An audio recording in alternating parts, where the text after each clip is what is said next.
राधे राधे मेरे प्यारे दोस्तों। आज की दुनिया में मेरे हिसाब से शायद ऐसा कोई भी इंसान नहीं होगा जिसे कभी ना कभी चिंता, घबराहट या बेचैनी महसूस ही ना हुई हो। हमें कभी भविष्य की चिंता होती है, कभी रिश्तों का दर्द होता है, कभी असफलता का डर लगा रहता है और कभी-कभी तो बिना वजह ही दिल उठने वाली घबराहट होने लगती है। तो इस बीच मन बार-बार एक ही सवाल पूछता है, अगर सब कुछ गलत हो गया तो क्या होगा? पर दोस्तों, कभी आपने सोचा है कि हजारों साल पहले श्री कृष्ण ने भागवत गीता में ऐसे गहरे उपदेश दिए थे जो आज भी मन की बेचैनी को शांत कर सकते हैं। तो आइए जानते हैं श्री कृष्ण के ऐसे 5 उपदेश जो अगर हम समझ ले तो हमारी एंजाइटी धीरे धीरे खत्म होने लगती है। भागवत कथा में श्री कृष्ण ने पहला उपदेश दिया था कि जो हो रहा है अच्छे के लिए हो रहा है। यानी कि इसमें श्री कृष्ण कहते हैं जो हुआ वो भी अच्छा हुआ और जो हो रहा है वो भी अच्छा ही हो रहा है और जो होगा वो इससे भी अच्छा होगा। जब जीवन में कोई समस्या आती है तो हमारा मन तुरंत डरने लगता है। अगर नौकरी चली जाएगी तो मैं क्या करूँगा? अगर कोई रिश्ता टूट जाए तो मेरा क्या होगा? अगर कोई सपना पूरा नहीं हो पाए तो मेरी तो लोग मजाक बनाएंगे। और फिर हमें लगने लगता है कि मानो हमारा जीवन खत्म सा हो गया।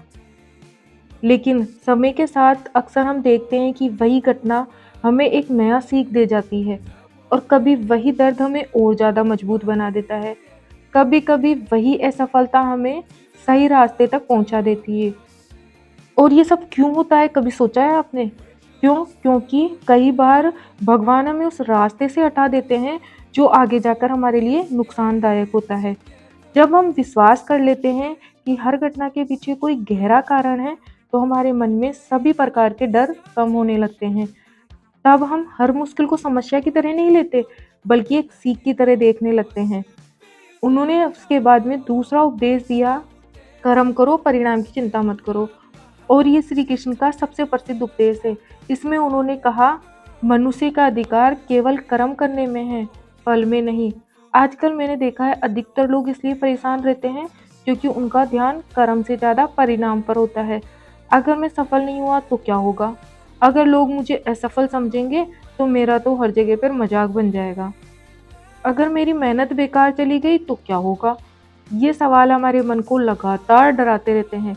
लेकिन जब आप अपना पूरा ध्यान ईमानदारी से काम करने पर लगा देते हैं और परिणाम को बिल्कुल ईश्वर पर छोड़ देते हैं, तो आपका मन हल्का हो जाता है, क्योंकि तब आपको हर पल खुद को साबित करने का दबाव बिल्कुल भी नहीं होता है। और बस आप हमेशा अपना हर काम में सर्वश्रेष्ठ देते हैं और बाकी जीवन भगवान के भरोसे छोड़ देते हैं। यही भरोसा एंजाइटी को बिल्कुल शांति में बदल देता है। इसके बाद आता है उनका तीसरा उपदेश। उन्होंने बताया कि मन को अपना दुश्मन नहीं, मित्र बनाओ। और इसमें श्री कृष्ण कहते हैं, मनुष्य का सबसे बड़ा मित्र उसका मन ही है और सबसे बड़ा शत्रु भी वही है।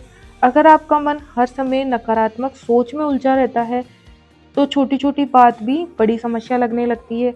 अगर आप हर समय बार बार अपनी पुरानी गलतियों को याद करते रहते हैं तो आप अपनी भविष्य की कल्पनाओं से डर जाते हैं और फिर हमें ऐसी चीज़ों से डर लगने लगता है जो शायद हमारे साथ कभी हो ही नहीं। लेकिन जब आप अपने मन को ध्यान, सकारात्मक विचार और आत्मविश्वास से भर देते हैं तो वही मन आपकी ताकत बन जाता है। इसलिए हर दिन थोड़ा समय अपने लिए निकाल करके कुछ नया स्टार्ट कीजिए। कुछ देर गहरी सांस लेकर के थोड़ा ध्यान में बैठना शुरू कीजिए और अपने मन को ये महसूस कराइए कि आप सुरक्षित हैं। धीरे धीरे आपका मन बिल्कुल शांत होने लगेगा। अब आता है उनका चौथा उपदेश, हर परिस्थिति अस्थायी है। यानी कि जीवन का एक बड़ा सच ये है कि इस दुनिया में कुछ भी स्थायी नहीं है। कभी सुख आता है और फिर वो चला जाता है, कभी दुख आता है और फिर वो भी चला जाता है। इसमें श्री कृष्ण कहते हैं कि बुद्धिमान व्यक्ति वही है जो सुख और दुख दोनों में संतुलन बनाए रखता है। लेकिन जब हम किसी कठिन परिस्थिति में होते हैं तो हमें लगने लगता है कि ये दर्द हमेशा रहेगा और यही सोच हमारी एंजाइटी को बढ़ा देती है। लेकिन अगर आप पीछे मुड़कर अपने जीवन को देखेंगे तो आपको याद आएगा कि पहले भी कई कठिनाई का समय आया, समय के साथ सब बदल गया। यही जीवन का कड़वा सत्य है और यही जीवन का नियम भी है। हर रात के बाद सुबह जरूर आती है दोस्तों। जब आप इस सच्चाई को स्वीकार कर लेते हैं तो मन में एक उम्मीद पैदा होती है और एक प्रकाश मिलता है। इसके बाद आता है पांचवा उद्देश्य।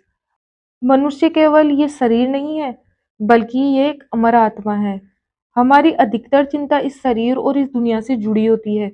लोग क्या सोचेंगे, मेरा सम्मान क्या होगा, मेरी पहचान का क्या होगा। लेकिन जब आप खुद को आत्मा के रूप में समझने लगते हैं, तो जीवन की बहुत सी समस्याएं हमें छोटी लगने लगती है, क्योंकि तब आपको महसूस होता है कि आपका जीवन इस एक परिस्थिति तक सीमित नहीं है। आपका अस्तित्व इससे भी कहीं बड़ा है। और यही समझ आपके मन को गहरी शांति देती है और आपको एक आत्मविश्वास देती है। अगर आपके मन में कभी भी कोई भी चिंता रहती है, अगर आपको लगता है कि आपका मन हर समय बेचैन रहता है, तो मेरी एक बात याद रखिए कि इन सब का समाधान बाहर की दुनिया में नहीं है, बल्कि आपके विचारों और समझ में छिपा है। जब आप भागवत गीता के इन उपदेशों को धीरे-धीरे अपने जीवन में अपनाने लगते हैं, तो आपका मन हल्का होने लगता है और आपकी एंग्जायटी खत्म होने लगती है। और एक समय ऐसा आता है जब वही जीवन जो कभी आपको बोझ लगता था, वही जीवन आपको एक सुंदर यात्रा जैसा महसूस होने लगेगा। तो दोस्तों, आज के लिए इतना ही, फिर मिलेंगे कल। राधे राधे।